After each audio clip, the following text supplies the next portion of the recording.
This podcast is brought to you by Grandma Lindy and Grandpa Buddy, aka Maternal Grandparents Extraordinaire LLC, established 1993. Whether it's a grammar check and construction advice, Bible quotes and a story from a wild youth in the 50s, or a listening ear and a raspberry blown in the middle of a tender hug, you need look no further than these two. Grandma Lindy and Grandpa Buddy, loving each other, loving the world, loving you, whoever you might be.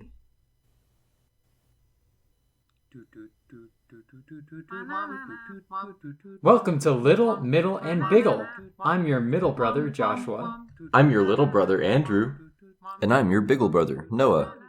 And we're the ones who will try our best to answer the burning, itching, tingling, and or prickling questions we have in life. Today, as always, we've each brought a question, either little, middle, or biggle in scale, and we'll each do our best to answer them. So today, you guys, I am so excited because I get to start off with the little question, and I have so many good little questions, but unfortunately, I only have to pick one. So, this is my little question, and I'm really eager to hear what you guys have to say. What are your most lamentable past fashion choices? Ooh. Yeah, That's I a know, good right? one. So, for me, I mean, there are tons. Even though, we all grew up wearing uniforms at St. Andrews. Mm-hmm. But... Yeah, which is lamentable, but... Yeah. I had actually not thought about that as a potential answer. But yeah, the polos and khaki shorts were pretty bad. Yeah. Okay, so for me, in high school, just before my freshman year, I went to Australia, and there was this big festival for the Independence Day of one of their provinces. And while I was there was this booth that had all this punk rock gear. And I was like, ooh, punk rock. I kind of like punk rock. So, or, I liked to think that I liked punk rock. Mm-hmm. So I got this studded, dog collar bracelet in black leather. And I wore it around for the whole rest of the trip, in combination with a black baseball hat that I wore not only backwards, but tilted slightly to the side. Nice. Okay. Yeah, and my Oakley sunglasses with black lenses. Just like the basic Oakley sunglasses, the dad Oakley sunglasses. No, they were called Jawbones, and they had, Yes, I know what you're talking about, yeah, they had little vents in the lenses. Here, I'll look up a picture. Yeah, and it was a look. So I sported that for, a week, and then the moment that I got off the plane to Amarillo to see Mom and Dad and you guys again, I took it all off and kept it in my closet, where it remained for a few years until I very shamefacedly donated it about 2 years ago. Yeah. Nice. So that's probably my most embarrassing past fashion choice. I knew about the baseball or the leather bracelet. I did not know about the baseball cap and the sunglasses. Those together.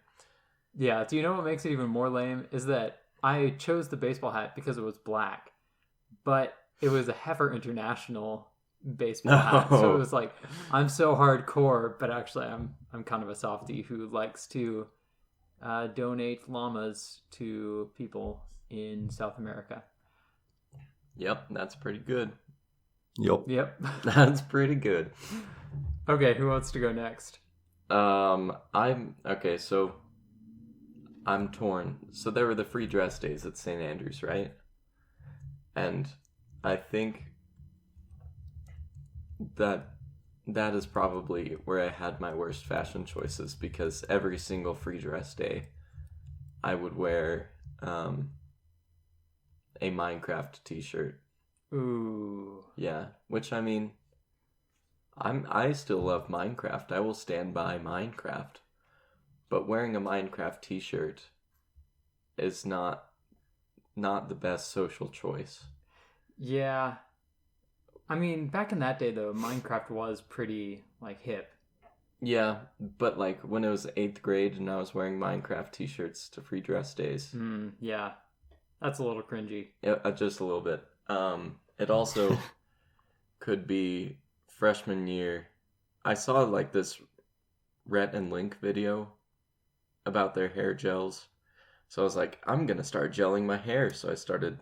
The pomade? Yeah, the pomade, yes. the mythical pomade. So I started slicking my hair back, like all the way back, like kind of looked like it was flat against my head. Like 1950s gangster style. Yeah. Yeah. Nice. That's how I did my hair for about a week until my best friend at the time, Brooks, told me, "You look stupid. Stop." Oh, good for Brooks. Man, I didn't realize that you had that tight of a friendship with him. Oh, yes, it was good. How did I miss that? I mean, you were at college.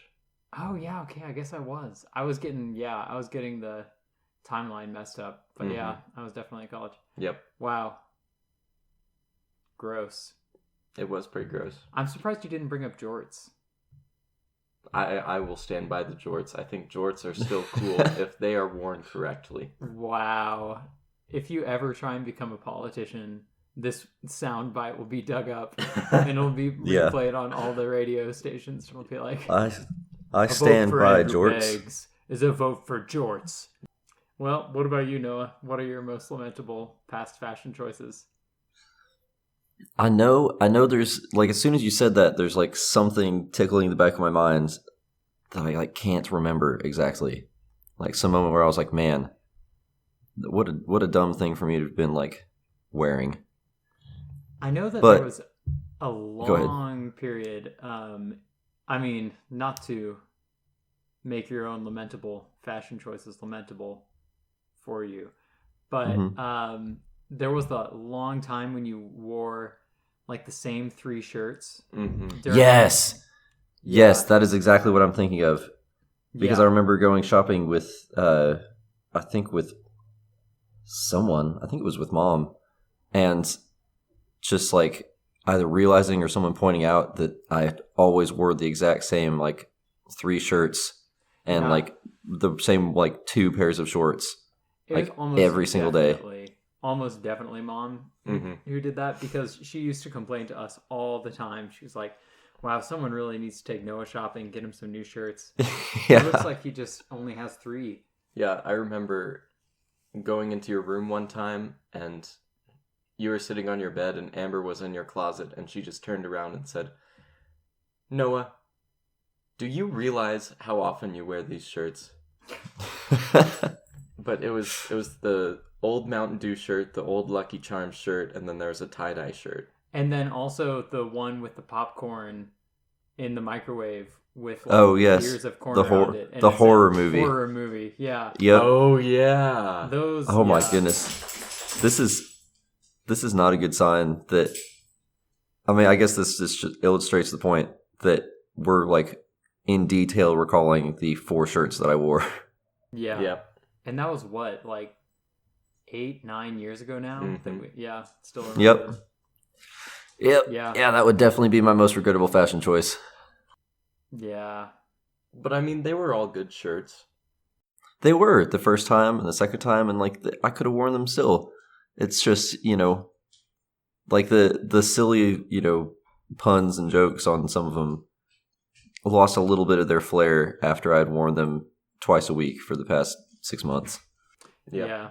But man, Joshua, as soon as he said that, the popcorn horror movie shirt, that totally brings me back to like sitting and playing Warhawk in the media room with Noah and Little Big Planet. Oh, yeah. Yeah. Speaking of which, that's a long time that we've been playing Warhawk.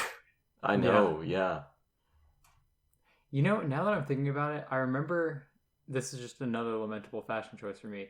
There was a point back when we still lived at the old house, so I was in like 4th or 5th grade max. But do you guys remember that old video game Wario World? Oh yes, absolutely. Though, like not the WarioWare ones on the Game Boy, but the like one big one where you run around and eat Wario things. is the protagonist, and you have to go around and like butt smash everything and Yes. get the gold. Yeah. There was so we had like the official guide for that. Those big old books where it was like, here's all the ways to get through the game before internet guides really became a big thing and they could still sucker people into paying $20 for a video game guide. Yeah. So on the back of that, it said, call us and get your free Wario World t-shirt. And so I was like, oh my gosh, I'm so into that. So I made Dad call, and he ordered me the Wario World t-shirt, which is just this picture of like Wario throwing his hands up in the air and surrounded by a bunch of gold coins. Nice. That's forgivable because it's in 4th or 5th grade. Yeah, okay. I think. The reason my Minecraft shirt was not okay is because that was 8th grade, and that was the point where, like, people are trying to be cool and not showcase their video games. I think there's a threshold, where it becomes uncool to just straight up wear a video game shirt or something. I mean, I don't know. Oh my gosh. Okay. Sophomore year of high school is when I really got into Portal and Team Fortress 2. Oh, yeah. And I had the Aperture Laboratories shirt. Oh, yeah. Yeah. I don't know. I think that was kind of a cool shirt, actually. Okay, one more addition to this before we end the topic. I, in like primer, or maybe pre-K, just remember Mom walking me into class, and she went and... Okay, well, I was wearing overalls with nothing else. Ooh. Just overalls and bare-chested and shoes on. Don't let Libby listen to this. But Mom brought this Incredibles t-shirt and gave it to the teacher and said, just in case he wants to wear a shirt or he's making people uncomfortable. I remember the he's making people uncomfortable part. And so the teacher kept offering the shirt to me, like, are you sure you don't want to put this on? And every time I was just like, no, why would I want to do that? So what she was saying is, so you're making me uncomfortable, little kid. Not my problem. Little kid nipples. Yep. Okay. Noah, would you please get us off the topic of little kid nipples with your middle-sized question? Absolutely. So middle-sized question for this episode is, what is your proudest creation? And as just kind of general rules for that, it can be anything that you've like taken part in making. It can be something that you made on your own. It can be like writing or building or any other creation where you've had some sort of input, basically. So very, very general, whatever you want to do. Okay. So what's yours? Mine, I've been trying really hard to think of something besides the feet, because I feel like that's just kind of a cop-out answer.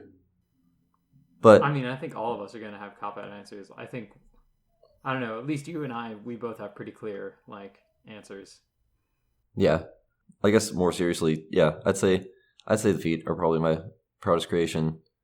Although, I don't know, I feel like there are a lot of fun things that either we've made together or that I've made with someone else that I'm like proud of having created. There's something kind of nice about making something, Yeah. Why do you say the feet over like your golf cart video game or something like that? Or like the filament extruder that you jerry-rigged up in the garage that one summer? or any of the crazy Little Big Planet levels. Yeah. So what makes your feet so much more impactful? What makes them?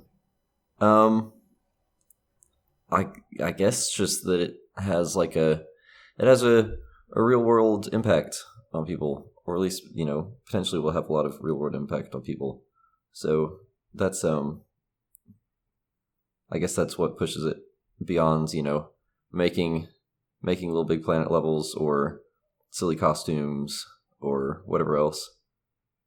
I don't know though. I guess it kind of depends on how you think of it, because there's it's really cool, but it's not like the thing that I've had to work the hardest on making, And I'm sure y'all probably have similar things, something that's like, oh, that will have helped someone else or have made someone else's day better in some significant way, but then there's also something that you put a huge amount of work and skill and time into. Yeah. I think I don't know. Mine is both of those. Mine is my desk in my room. Oh man, that is a good one. Yeah, I spent so much time on that desk, and it has paid off. In my memory, the amount of time, the thing that took you the longest on that desk, or that you spent the most time on, was just dreading working on it more. Yeah, I did start it in the summer of 2017, and then summer of 2018 was when I actually finished it. I think I did 20% of the work in the summer of 2017, but then I did all of the rest of it the next summer, and that was very rewarding, because I was just kind of powering through it over the course of about a week, and then suddenly I could just put it in my room, and just the amount of customization that I put into it, that I was like, yes, I should do this because that will improve this part of my life.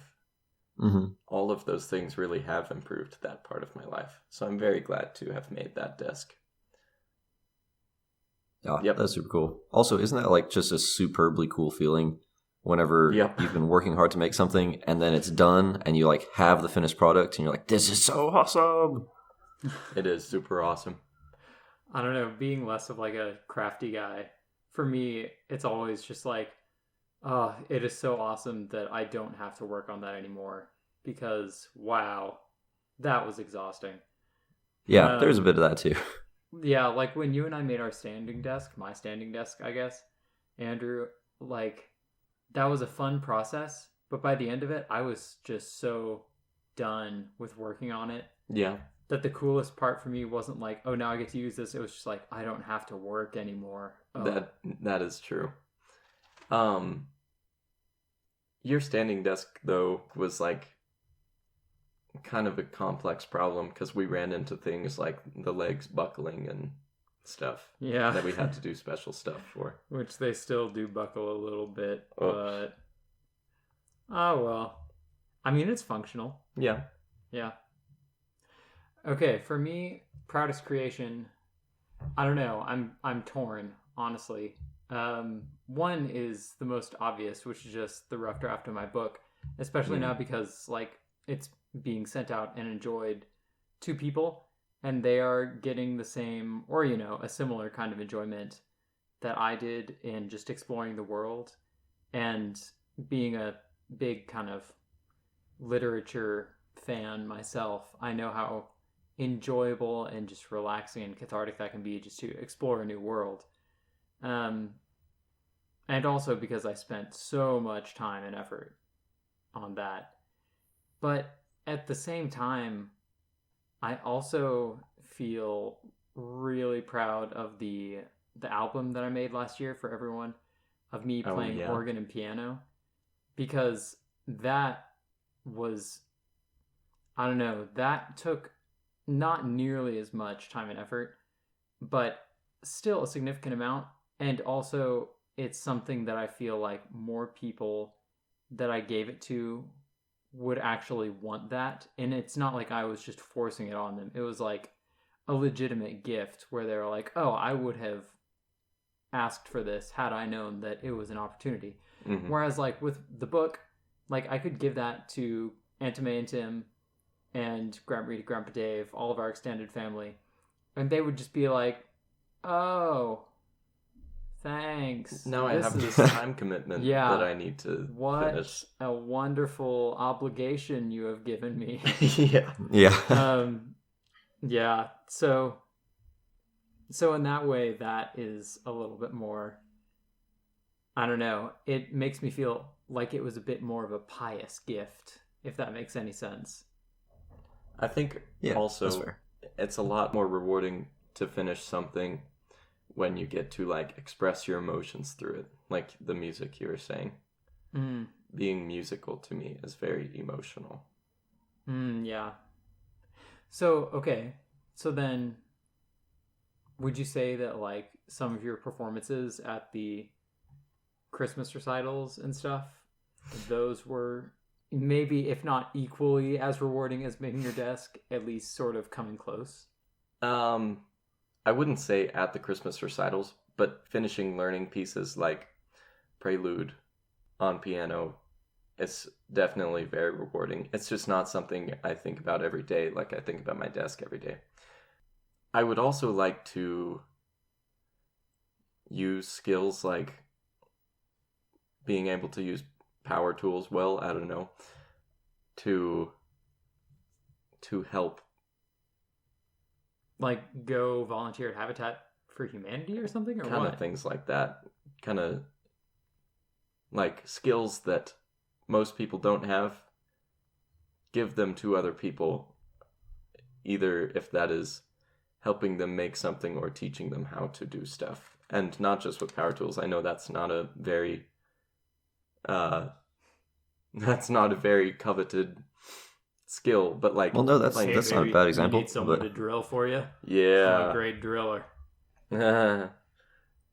But like playing piano, or I don't know, once I get good enough flight lessons and stuff, I think it would be awesome to be a flight instructor. that would be cool. Cool. What about you, Yeah. Noah? I like what both of y'all have said. I mean, just going back to what Andrew was just saying, it's really cool to have a skill that not everyone else has, and to be an asset for someone else. You know, like it's really Mhm. like, you know, friends are awesome for a million reasons, but one of the nice things about them is everyone has their own different skills and abilities, and their stats and inventories and everything. And so it's really cool whenever you have a project idea or someone else has a project idea, and you can either go to someone else or they can come to you, and you end up, whatever the final product is better because you worked together and utilized different skill sets and stuff. It's very Yeah. very fun. I love the way you described that as stats and inventory. Yeah. Call back to our shared MMO past. Yeah. Okay, well, Andrew, will you finish us off with the Biggle question of the week? Finish them. Yes. Finish them. Okay, so here's the big question. It is an extra big question. I know we've discussed this a little bit on our own, like on a hike or something, but what are you guys' religious views right now? Now that I believe all three of us don't go to church anymore. Because mine have strayed a little bit from traditional Christian views a lot. I still believe there's a God, and I believe all of the events in the Bible where they had an actual counterpart. I don't necessarily believe that I don't take the things literally anymore. Like Noah's Ark, I don't necessarily think that Noah and his family were the sole survivors of that and that they repopulated the earth. More just like it is just another story that has been written to convey the messages of God. I don't know. I also just kind of think he is out there in the universe and kind of inhabits everything, not necessarily just in one place. Maybe he's just in another dimension, bro. Bro. I mean, if you go back to old Hebrew theology. There is like Kairos time and Chronos time, which I'm probably going to get this backwards. Miss Brizzlera would want to slap me in the face for not paying more attention in her religion class. But Kairos time, I think, is the one where God is theorized to be, which is where there's like, you can see all the time at once. It is all just there. Mm-hmm. Whereas we are in Chronos time, where we can only see it like linearly. It's like if we are on a sphere and we're just kind of like walking around on that sphere, God would be able to pick up the sphere and like turn it all around and see it all at once. Mm-hmm. If that makes any sense. Yeah, and I don't know, there are a lot of things in science that help me make sense of that, which I either cannot think of right now or would take me too long to talk about. But there's like, you know, the theorized 10 dimensions or whatever. Oh yeah. Where like the fourth dimension is, you know, time. We're third dimensional beings, and we see the fourth dimension as the moment we are living in. But then like a fourth dimensional being would see, they would like see time strewn out before them. I kind of think of God as a fourth dimensional or higher being. Like possibility trees? Like you see all the possibilities stretched out for you? Yeah. Yeah. That's interesting.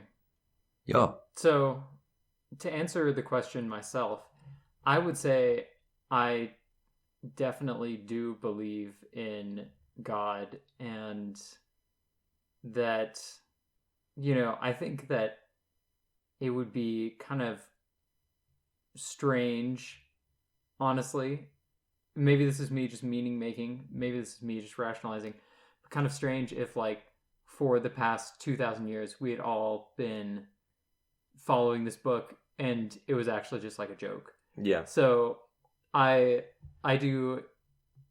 placing my faith in the fact that or in the idea that is the correct, that Christianity is the correct religion to believe, the correct philosophy. Mm-hmm. But I mean, at the same time, like, it's still faith, you know? There will always be, just like there's always a shadow with a light, there's always doubt with a faith. So, yeah. But I agree with Andrew that the whole literal interpretation is definitely not the way to go. I mean, it's just impossible, purely impossible, for we imperfect humans as we are to be transmitting the same story set, really, for thousands of years and not embellish just a little bit here. Yeah. And just a little bit there. And even if that happens like once a century, that's still 20, I'm good at math, 20 like minor embellishments that add up to make just a completely different story. Yeah. Like every time I add just a tiny tweak in something that I'm writing, like it comes out, it fundamentally changes what I'm saying. And so like even 3 or 4 revisions in, it's a completely different sentence, a completely different paragraph from what it was originally. Yeah. So just like put that on the scale of billions of humans over thousands of years, and like, sure, the key message will still be there, and that's great, but we, I think, would be doing ourselves a disservice and being a little bit irresponsible if we just said, okay, this is absolutely 100% the way it was. Yeah. And I think quite a few people in our family kind of have that same thinking as us, but there are just so many people I talk to, like at school and teachers and stuff, who are like, no, the earth was created in 7 24-hour days. And it's like, no, no one even knows that happened. That is just a story people made up to come to terms with their existence. I mean, to be fair, we don't know anything for sure That's true. Yeah. before like we got this weird light of consciousness flicked on. Like, it could be that the dinosaurs weren't real. It could be that literally nothing before 1996 was real, and it was all created, bam, the moment that I was born. He's figuring it out. Yeah, I know, right? I'm on to you guys. But I mean, in addition to placing faith in, religion and everything, there's also something to be said with placing faith in data-based evidence and theories that, seem pretty probable. I don't know. So this is an argument for healthy skepticism, but just to show that, like, yeah, you can take that same level of skepticism and that same argument of, oh, well, you weren't there, you don't know. You can take that, like, to zero or to infinity, and either way, it's not probably great. Yeah, that is an understandable point. Yeah. So just like, I don't know, whenever someone says, I believe, like Pastor Hesse says, I believe that Earth was created 4,000 years ago, bam. That, I don't know, I can see where he's coming from, but I also maintain myself at an arm's distance from such extremism. Yeah. I think that is what I was trying to say in like a 10,000 word essay that I just blurted out to you guys. But yeah, so anyone else want to jump in, give me their views? Noah, you have not said too much yet. Yes. I would say that I generally agree with what you guys have said, and also just to take like a different spin on the question, as far as like the like practical side of it, like, different religions have different things that you're supposed to do, and for the most part, being a good person and all that, there's very general things that are more or less common ground between all of them. But then like the little, and I agree with those very much, but the little odd specific things, like saying, a certain, like especially, let's just as an example take like a very traditional Catholic rituals and stuff, where it's like you have to do these particular things in this order, in this way, for your sins to be forgiven, or for it to be okay that you did this or whatever. It's very weird to me, and I don't have anything against people doing, like, having their rituals and specific religious practices, but I think it's silly to think that you have to do things a very particular way for your life to be okay in God's eyes, I totally agree with that. Like, I don't think that someone is not granted entrance into the good afterlife or whatever because they are Buddhist or something. And especially like if they were never exposed to Christianity, then I don't think you can say, oh, they're going to hell because of that. And I mean, even the same with like radical Islam sort of people, like, they're just doing what their religion teaches them. Yeah. They probably think we're doing really awful things based on what our religion teaches us.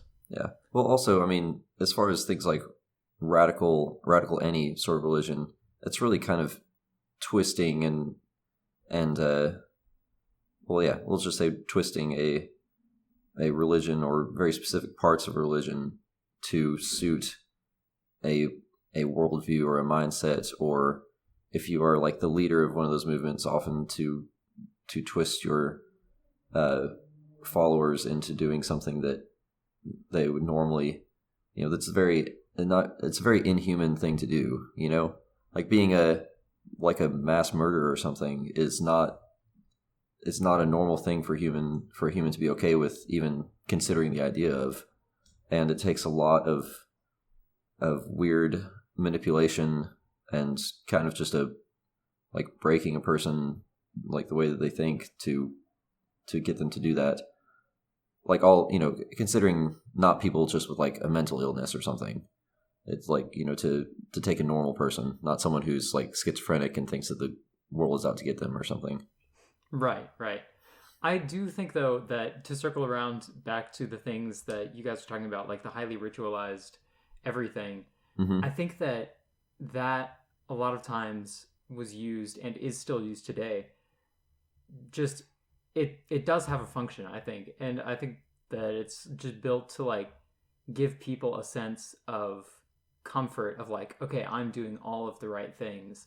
Mhm. Like, if you give, I don't know, to Noah, your idea of a bunch of specific rules that have to be followed for Catholics to be able to say, okay, I'm going either straight to heaven or like to purgatory for this specific amount of time. Like, compared to the uncertainty of, oh man, I don't know if I, here on my deathbed, if I have done all of the things that I need to do to go get into heaven. Like, the uncertainty of that is just horrible compared to a few inconvenient times when you think, okay, I've got to do all these things, but then I can just like check them off the list, and then I will have this peace of mind knowing that, yes, this is what I do, or this is what my fate is to be, or that even just that I've done all that I can do to please this deity who could smite me down at any given moment. But I think the problem does come, as you guys were saying, when it moves from being something that is supposed to be cathartic and helpful to the people within the religion to something that is meant to be exclusionary to the people outside of the religion. Mhm. Yeah, And that's a good way to put that. Yeah. And so when it's not about supporting the in-group and it's more about fortifying the barrier between the in and the out group, that is when it becomes problematic for me. Yeah. Although also, I think it is not necessarily healthy to, even if it's just for your own purposes and you're not excluding other people, I think it's not necessarily healthy to go through your life just making your decisions based on, okay, I'm going to try and do all the particular things right to have a good afterlife or not to upset some deity or whatever, because it's like you're still making decisions that are going to affect other people. I had a direction I was going to go with this, and it's not. I feel like I'm losing it. I think I get what you mean. Like, if your only goal, like if after you do all the things that you feel like are on your checklist, if then you're just like, whew, okay, now I can just like be a total jerk to everyone else. Like if that, or even if you don't do that, but if that is the only purpose behind you doing those. Yes, actions, yeah, exactly. It's not good for the reason that you do good things to be that you are trying to, get something for yourself later. I don't think that it's necessarily bad to have done the good things, and this is an interesting debate that we could have about, whether the intention or the result has more importance. But I think it's important to do. I think it's important to do good things for the right reason. I don't think it negates good actions if you do them because you're trying to get something for yourself. But I think humanity would be better overall if our reasons for doing good things were because we wanted to do good things for other people, right? Instead of just for ourselves.